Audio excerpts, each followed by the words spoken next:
Good evening. My name is Vin Moscato. Some of you may also know me as Survivor3X. Survivor3X was not a name I ever planned on attaining by any stretch of the imagination. See, my life journey has taken me down a road that's been dark and deep with serious consequences. The reason for that is because first, I was born with the disease of alcoholism and addiction. I also live with an illness that also does not have a cure, and that's mental illness, specifically bipolar 1 disorder. And then in regards to suicide, the combination of mental illness with the alcoholism and addiction led me at multiple times in my life, 5 specifically, to attempts on my own life. But today's primary focus is going to be alcoholism. Alcoholism has impacted my life since the young age of 2. My father was born an alcoholic. He's coming up, and I'm so proud to say, on 37 years of sobriety come the end of this January. So I was never around the chaos and whatnot associated with alcoholism. I was around a bunch of loving, caring individuals.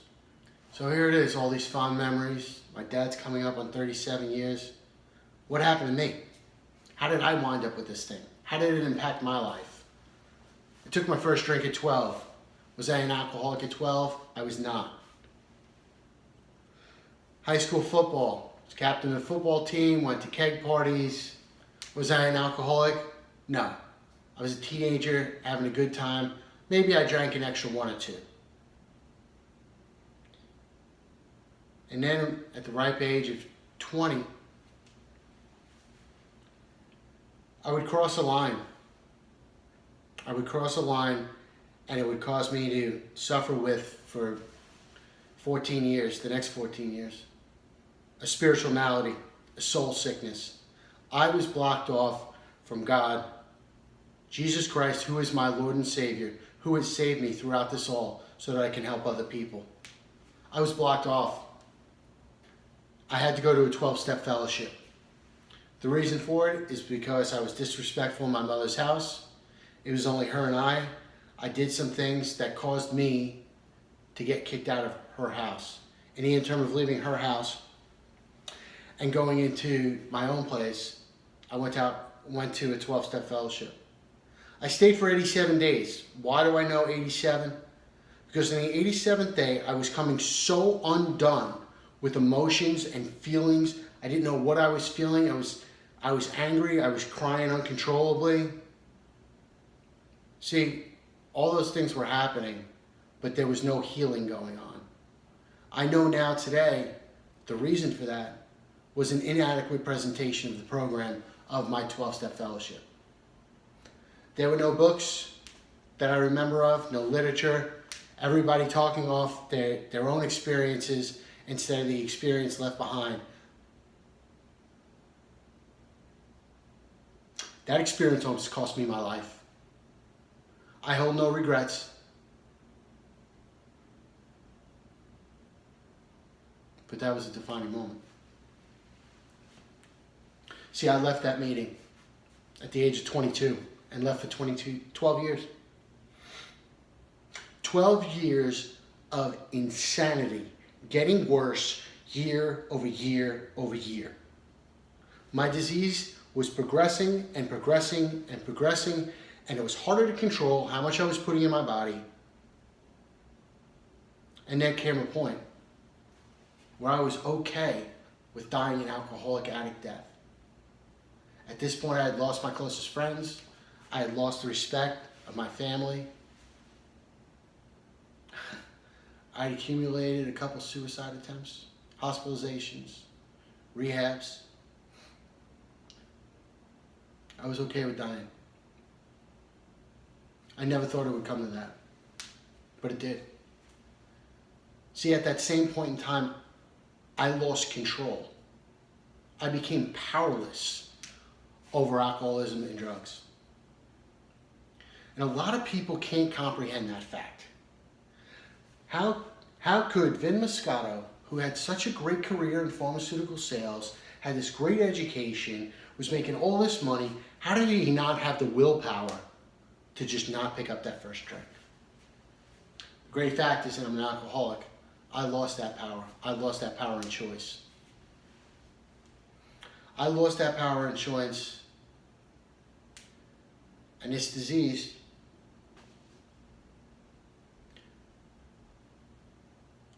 I found I was at my worst. May and June of 2013. I remember those days and those moments clear as day. See, the alcohol stopped working. So I was out at a club, and a friend of mine who used to provide me with the white girl, amongst other things, put this little tablet, contents of the tablet, into my beer and said, Vin, don't worry about it. We're going to have a new experience tonight. This is going to be a lot of fun. What I didn't know is that would be the birth of my newfound friend, Molly. He put Molly in my drink. It's a club drug. And it worked, and the other stuff wasn't working anymore. So all I did was switch from alcohol and cocaine to this new club drug called Molly. And that was in May of 2013. Instead of buying a few, the individual type that I am, I thought it'd be best to buy large quantities of this stuff because I didn't want to run out. Because this was the only thing that was keeping me high, keeping me feeling the way I needed to feel, because I didn't like the feelings when I was off this stuff. So I did. I bought large quantities. And I personally consumed those large quantities in a very short period of time. What would happen next is I was unable to get out of bed. And when I did get out of bed, my mind was so warped from the drug that I had to call my regional sales manager and tell him that I was not going to be able to work with him today. Instead, I needed him to pick me up and take me to Greenwich Hospital. He takes me to the hospital, I detox. I don't know how, but my tox screen came up clean.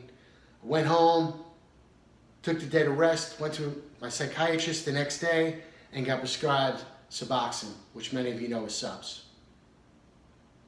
My addictive personality, I went from taking the amount that is suggested, that's on the package insert of Suboxone, to abusing a month's supply in a week. And I didn't die. I didn't die. That's because the power of Jesus Christ. He saved me so that I can help save others. See, it wouldn't end there, and I wouldn't just stop drinking miraculously and everything be, sunshine and rainbows and puppies and kittens. It didn't end that easy, by no stretch of the imagination.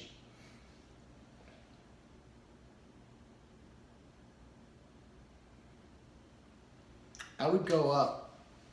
I would party another weekend after getting out of the hospital. And I went up to Damascus, Pennsylvania. See, my best friend since kindergarten lived up there. I needed to be away from all the chaos that I was involved in Stamford, Connecticut, so I went up there. Like I had said before, I partied the night before and drove up while drinking under the influence from Stamford, Connecticut to his house in Damascus. I was having some sort of spiritual experience, one would say. And as soon as I saw him, he knew that I was not in good condition at all. I would later find out that he thought he needed to take me to hospital before I died at his house. So I get out of the car, I'm all sorts of messed up, mind, body, and soul.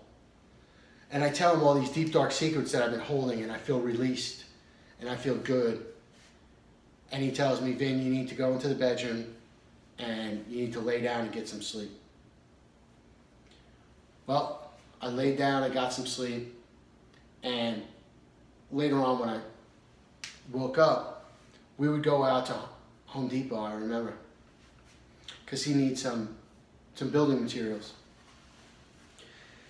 And we went there, and I uncontrollably sweat and had anxiety to a level that's undescribable. We would come home, I would keep throwing up, I'd try to drink, keep throwing up. And that friend who loved me enough, he loved me enough to ask me a question that is a defining moment in my life, my alcoholism and addiction. He asked me, Vin, promise me that you will never drink again. I didn't even hesitate, not once. I shook his hand and said, James, I'll never drink again. From that day, June 10th, 2013, I've never ingested alcohol. Now I ask everyone to ask themselves, how was it that a guy that was near death able to shake a hand with a best friend and never pick up a drink again? That's God doing for me what I can't do for myself. Thank you.